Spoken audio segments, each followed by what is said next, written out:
بسم اللہ الرحمن الرحیم۔ تراویح کی نماز کو اللہ تعالیٰ نے فرض تو نہیں فرمایا، لیکن اس کی ترغیب دی ہے۔ رسول اللہ صلی اللہ تعالی علیہ وآلہ وسلم نے ارشاد فرمایا: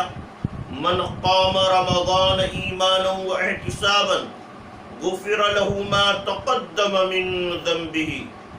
متفق علیہ۔ کہ جس نے رمضان کی رات میں اللہ پر ایمان رکھتے ہوئے ثواب کی نیت سے تراویح کی نماز پڑھی، اس کے پچھلے تمام گناہ معاف کر دیے جائیں گے۔ بخاری مسلم۔ حضرت ابو ہریرہ رضی اللہ تعالیٰ عنہ راوی ہے کہ رسول اللہ صلی اللہ علیہ وآلہ وسلم نے فرمایا: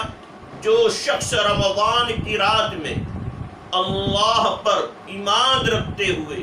ثواب کی نیت سے تراویح کی نماز پڑھے گا، اس کے پچھلے تمام گناہ معاف کر دیے جائیں گے۔ من قام رمضان ایمانا واحتسابا غفر له ما تقدم من ذنبه۔ رسول اللہ صلی اللہ تعالی علیہ وآلہ وسلم نے 3 رات تک تراویح کی نماز جماعت کے ساتھ اس طرح پڑھائی کہ کسی کو خاص تراویح کی نماز کے لیے دعوت نہیں دی گئی۔ رسول اللہ صلی اللہ علیہ وآلہ وسلم نے 3 رات تک تراویح کی نماز جماعت کے ساتھ اس طرح پڑھائی کہ کسی کو خاص تراویح کی نماز کے لیے دعوت نہیں دی گئی۔ اس کا قصہ یہ ہوا کہ رسول اللہ صلی اللہ تعالی علیہ وآلہ وسلم جب مسجد نبوی میں اعتکاف فرماتے تھے تو رسول اللہ صلی اللہ علیہ وآلہ وسلم کے لیے مسجد نبوی میں چٹائی کا ایک کمرہ سا بنا دیا جاتا تھا، جس کی دیواریں زیادہ اونچی نہیں ہوتی تھی۔ رسول اللہ صلی اللہ علیہ وآلہ وسلم جب اس میں کھڑے ہوتے تو باہر سے بھی آپ کی زیارت کی جا سکتی تھی۔ ایک رمضان میں آپ صلی اللہ تعالی علیہ وآلہ وسلم نے اس کمرے میں کھڑے ہو کر اکیلے تراویح کی نماز پڑھنا شروع کر دی۔ جب صحابہ نے آپ کو نماز پڑھتے دیکھا تو آپ کے پیچھے کھڑے ہو کر کچھ صحابہ نے آپ کی اقتداء میں نماز ادا کرنا شروع کر دی۔ پہلے دن کچھ کم لوگ تھے، دوسرے دن اس سے بھی زیادہ لوگ اس نماز میں شریک ہو گئے، اور تیسرے دن تو مسجد ہی بھر گئی۔ رسول اللہ صلی اللہ علیہ وآلہ وسلم نے جب یہ حال دیکھا تو چوتھے دن آپ صلی اللہ علیہ وآلہ وسلم وہاں تراویح پڑھنے کے لیے کھڑے نہیں ہوئے، اور یہ ارشاد فرمایا کہ لوگوں کی اس نماز میں کثرت سے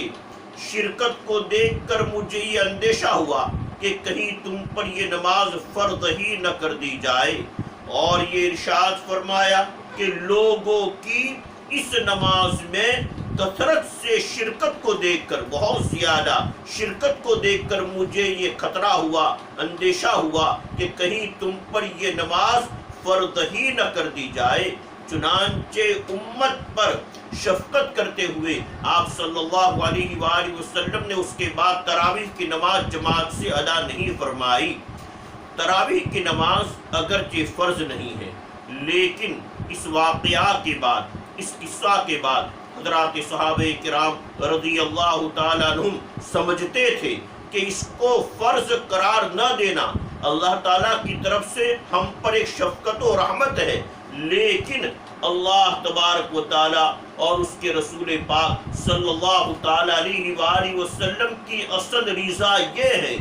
اصل منشا یہ ہے کہ اس نماز کی پابندی کی جائے، اس نماز کی پابندی کی جائے۔ اس لیے یہ قصہ پیش آ جانے کے بعد، اس واقعہ کے بعد حضرات صحابہ کرام رضی اللہ عنہم رات کے قیام کی پابندی فرماتے تھے۔ سیدنا حضرت عمر رضی اللہ تعالیٰ عنہ کے دور